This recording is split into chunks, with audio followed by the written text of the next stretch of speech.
Welcome back to another Pen Talk. Thanks for tuning in. Thanks for jumping on and following me on my journey. Yes, I got a DHL package today from China. It's the second one I've gotten this year, so you probably know what's inside.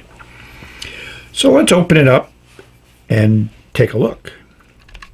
Inside the DHL envelope was this incredibly well-wrapped box. So this is from Tobu Focus. So yes, I bought a PenBBS pen, and it's the 355 new model. And I got pictures when I bought it. Here's the pictures. The last order I got was extremely well wrapped, and yes, shipping is expensive, but then I wanted a pen and I wanted it as quickly as possible. Now I need to look at it. So I got the 355 in Misty Mountain. I do have a 469 in Misty Mountain, but I just felt that this resin would really work well with this model, and I'm not disappointed at all. You can see those studs that work like a bayonet when you bring the piston up, and you can also see that they've drilled through the blind cap and they put in a metal rod to certainly secure that blind cap to that rod. There was supposedly people had some difficulties with this cap and rod not connecting, and that would certainly limit the use of the pen. If we unscrew it, we'll see a very nice two-tone nib. It is in fine. I don't really worry too much now about what nib I get because I have so many PenBBS nibs that I can easily swap in and out. Plus I have other brands of nibs which fit well. As we can see inside there, everybody complains a little bit about that clearance, but I think you got at least a millimeter, which is really all you need to put other nibs in there. And the 500 I got was a finish color that I do not have, and it came in this beautiful sleeve. It was in a plastic condom, but I took that off. And this is South Shore, which I have to admit is beautiful. It's not an over-the-top resin, but it's extremely nice with all those different shades of blue in there, kind of that cracked ice pattern. So I'm very happy with this.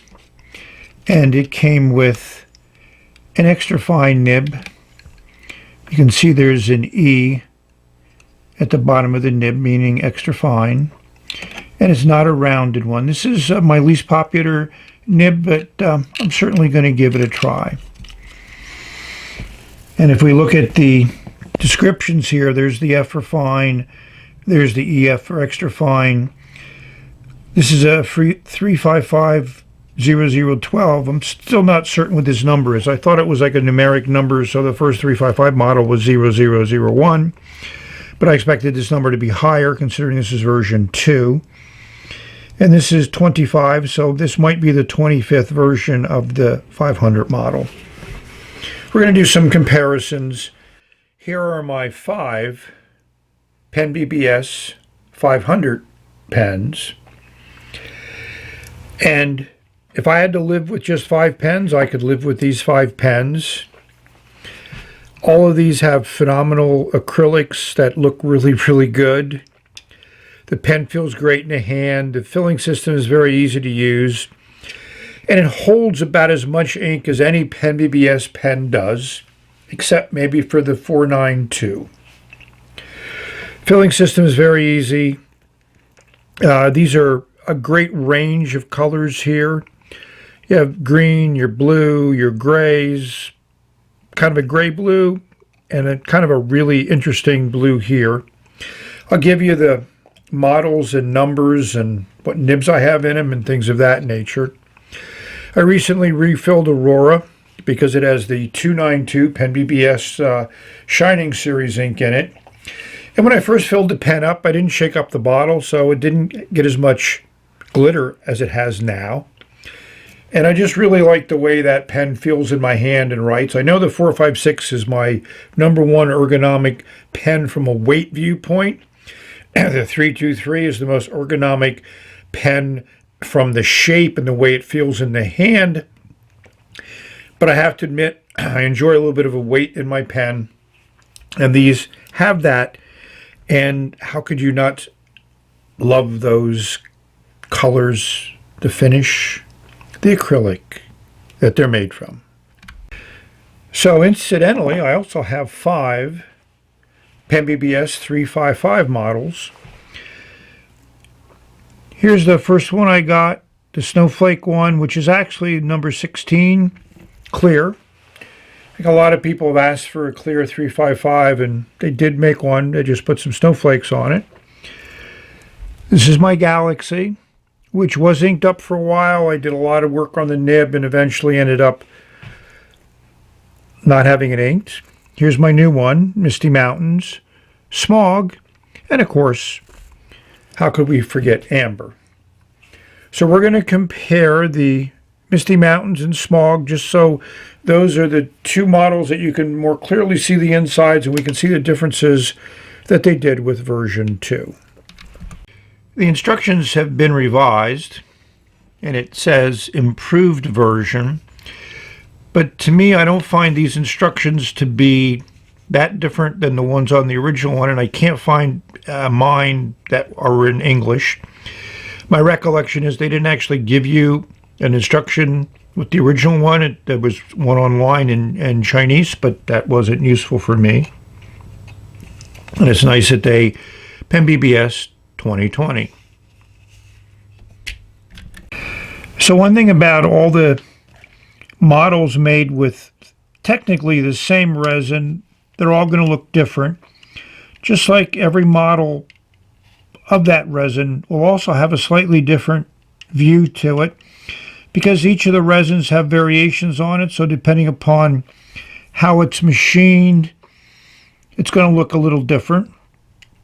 You know, this Misty Mountains has a couple different blue colors in it. A lighter blue, a medium blue, a darker blue.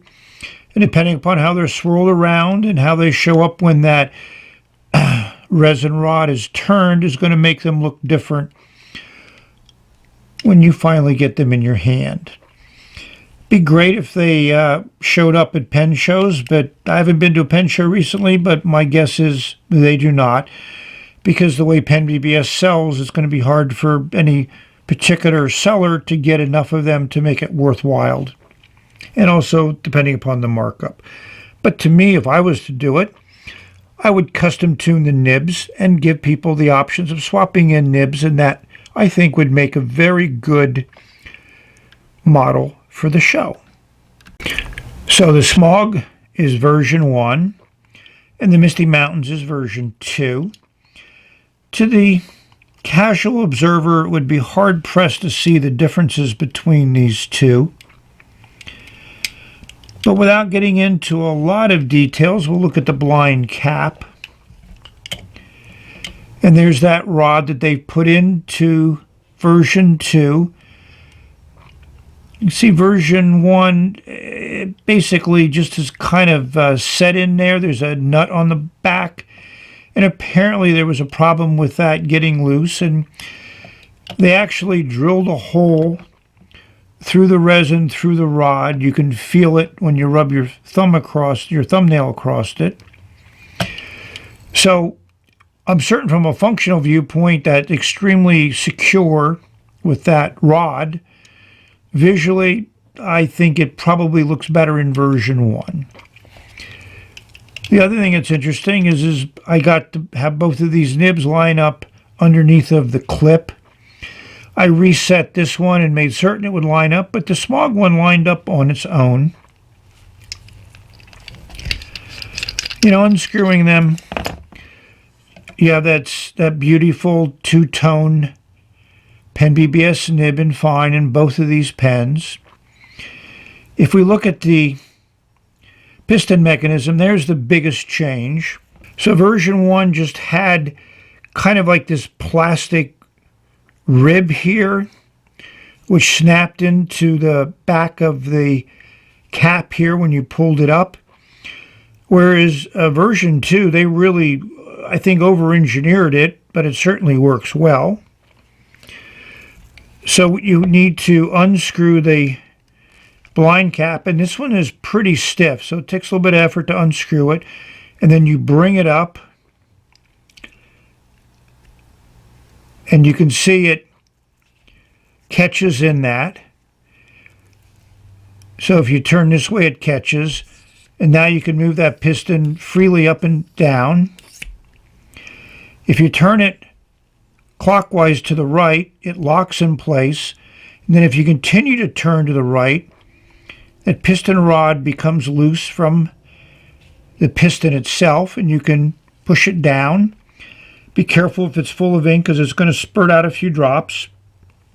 And then as you screw down the blind cap, it seals off the back of the section, so therefore no ink really leaks out. It's the same way it works in this pen, the version 1, except in version 1, when you unscrew the blind cap, and it's about the same amount of resistance, that's a nice threading, and you pull it up, you'll hear that snap in place.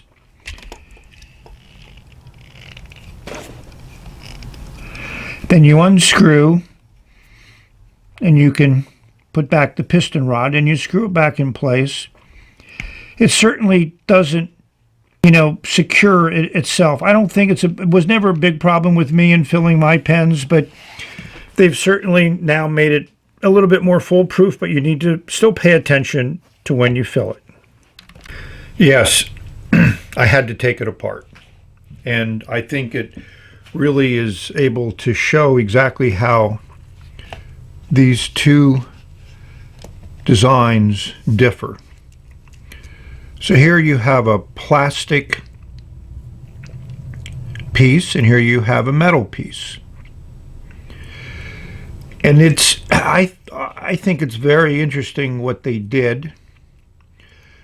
So in this piece, when you pull up the piston, it snaps in place. And then you can unscrew. As you can see, you can turn it and it doesn't unscrew. It depends upon friction between this piston and the walls of the barrel to unscrew this, and I think that was a problem. And it's easy when you've done this again, it's easy to just snap it out. Well, there we go. So in this one, they got rid of the friction and made it all mechanical. So when you pull the piston up, you rotate it clockwise, and then that seats those nibs into those slots, and then as you continue to turn clockwise, it unscrews the piston rod, so it's no longer dependent upon friction to hold the piston in place as you unscrew the rod. And as you come up and you turn counterclockwise to engage the piston, you turn it out of those locks, and then you can move it easily up and down. So I'm thoroughly impressed. So the top piece here has that classic flat spots in it, and it's actually 5/16, and unfortunately I couldn't find my 5/16 inch wrench, so I used my trusty small adjustable wrench, which really worked fine. So when you put the wrench on and make certain it's nice and tight, it takes a little bit of effort just to start this unscrewing, and once you do that, it unscrews very easily after that. And that works the same on both of these designs, the plastic one that snap fits and the metal one that has that kind of bayonet locking operation. So I'm impressed that they made those design changes, and it's now much more functional and easier to use and more consistent than it was before. Well, here we have the 355 reassembled. So it was a tricky to get this piston back into the barrel. So I just wiggled, constant pressure, moved and turned. And those are actually 2 O-rings there. And in the smog one of the O-rings came loose. Just pulled it back out, put it in. I silicone greased a lot of stuff, so that makes everything slide well. When you screw back in this top assembly, you just have to pretty much give it finger tight and then maybe another 1/8 of a turn. And that has it secure in place. It's not going to move when you screw and unscrew the blind cap, which is now moving a lot easier. I put a little bit of silicone grease on those threads, which I do with all my threads. So now that works very nicely. Counterclockwise brings that engagement into play. It moves up and down very freely. You bring it up to the top. You turn it clockwise in this direction, and that the rod becomes disconnected from the piston and it can move back and forth. So that's it. Great design. I know what ink I'm going to put in it, so we're going to show the actual filling. Well, you may notice I have a lot of ink on my fingers because when I took these apart originally, this chrome metal ring here is loose. So I took it off and set it aside, and I forgot to put it back on when I reassembled the pens. When I screwed the inserts back in, they didn't feel quite right, but they still seemed to seal okay and everything worked okay, but no metal ring. So I had to take them apart, and needless to say, I tried to do it with 355 inked up. I should have emptied the ink first, but I didn't. And I did refill it, and as you can see, it's even more of a fill this time than last time because I did it, cleanly without trying to do it over the camera. So keep in mind, if you do take these apart and you do remove this metal ring because you don't want to lose it, don't forget to put it back on when you reassemble the pen. I decided on the ink right away. So I have this in one pen already. It's number 512.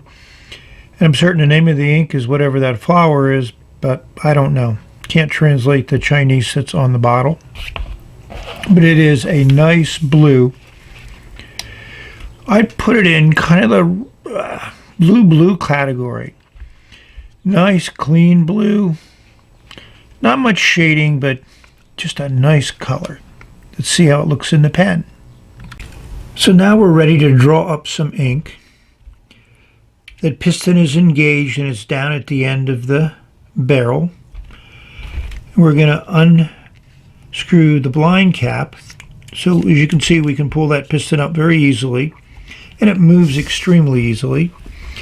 I wanted a nice blue ink in here, so we have a PenBBS Blue ink. But we're going to come down here, insert it all the way into the bottle of ink, and we're going to pull up. Pull up a little bit slowly. And as you can see, we got a fairly full fill. We're going to go in here and untighten that piston rod. You can see it come loose. And then while we're over the ink bottle, we're going to push that rod down. And a few drops of ink come out as that rod displaces some ink. And then we're going to seal up the blind cap. Looks good. So now the pen has been inked up. I've written with it a little bit, so I'm ready to show how it writes. Overall, I'm extremely happy with this pen. I keep thinking that I'm eventually going to get tired of PenBBS pens, and it doesn't happen. I think this resin works great in this pen, the way that blue color is there, and that incredible blue ink certainly sets the whole thing off very, very well. I'm certain I could have maybe gotten a little bit more ink in there if I'd have been a little bit more diligent and not tried to fill it over the camera, but there's still a good 2 milliliters of ink in there, which is going to last me quite a while in this nice fine nib.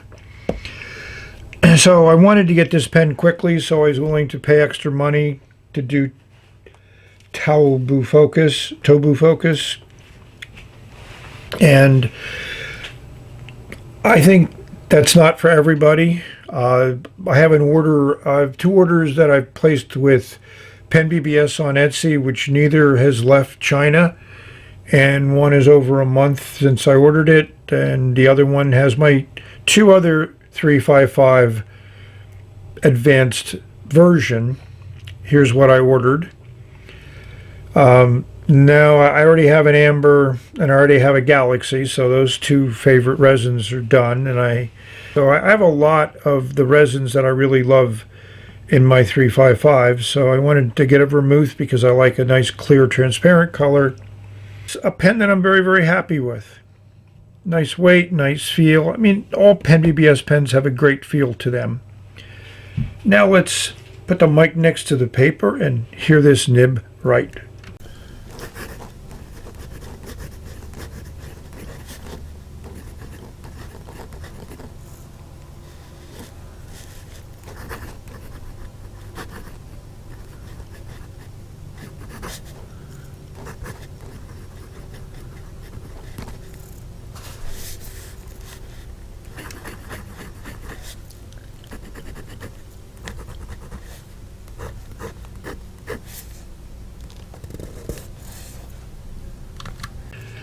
This nib is very smooth.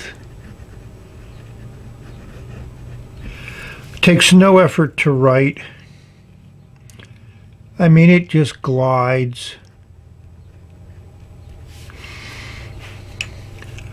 It's not a nib you're going to get a lot of line variation out of. I mean, it opens up a little bit and lays down more ink, and it's a pretty wet writer to begin with.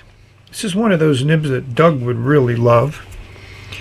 I've had some two-tone nibs which are excellent and others which are not as good. There is some variety, but most of them are generally great writers, and this is no exception. I mean, it feels good in the hand, and this ink just looks beautiful with this pen. So now we're going to have to rate this pen, and I'm going to give it a 9.7. I'm going to give it 2 checks for the build, the design, and the engineering. It's just made incredibly well. And it's going to get 2 checks for the nib. I mean, this is great. Why doesn't it rank at 10? I think it could have a slight bit of aesthetic improvements. That rod there is not the best aesthetic thing. Certainly, like I say, it's very functional, but I'm not offering any alternatives to how they could do that better. I think the filling mechanism is a definite improvement, but it still takes a pretty good learning curve. When I cleaned out this pen in the 500, I was able to pull the nib and feed very easily out with this pen and not out of the 500. So I know a lot of people have discussed pulling nibs out and swapping nibs and things of that nature, and about 20% of my PenBBS pens I cannot pull the nib and feed out of, and I haven't been able to figure out why. And I soak it in soapy water, and hopefully that would lubricate it and make it easier to pull out, but it doesn't work for all of them. I think the fit and finish is excellent. That section is just about the right size. That flare out's nice. You can hold it anywhere. Those threads are not a problem. I gave all the dimensions and everything else in my original review, which I'll link up in that description. So that's the pen. Hopefully you've enjoyed this exploration of how PenBBS has improved their design to address some feedback from the user community, and I think that's excellent that they do respond like that, and they respond relatively quickly, and they respond with a very good product. So we've reached the end of this video, so thank you for watching. And you notice that pen started up right away. It just feels pleasant to put this nib on paper, and that I can't say enough about that color of that ink. So we're slowly coming out of our lockdown. Things are starting to open up. I played tennis 4 times so far in the past 5 days, so that's nice for me. The weather's excellent, nice and warm. It feels almost like summer here in New Jersey. And we're all happy about that, and I'm happy that we can get out and enjoy it. So hopefully, wherever you live, you're finding some things that you can enjoy, and hopefully life may be becoming more normal, and it'll be a new normal. So I'm interested to see how that turns out. But enjoy your pens, enjoy your papers, enjoy your inks. Write some letters, write some notes, write in your journal, or write a note to yourself. Always fun. So this is the end of this video. Hopefully when I get some more pens get delivered, I'll be doing some more videos, but I'll always have a big backlog of things that I can work on, and look forward to some interesting things in the near future. So we're going to say bye for now. Really good writer, really good ink.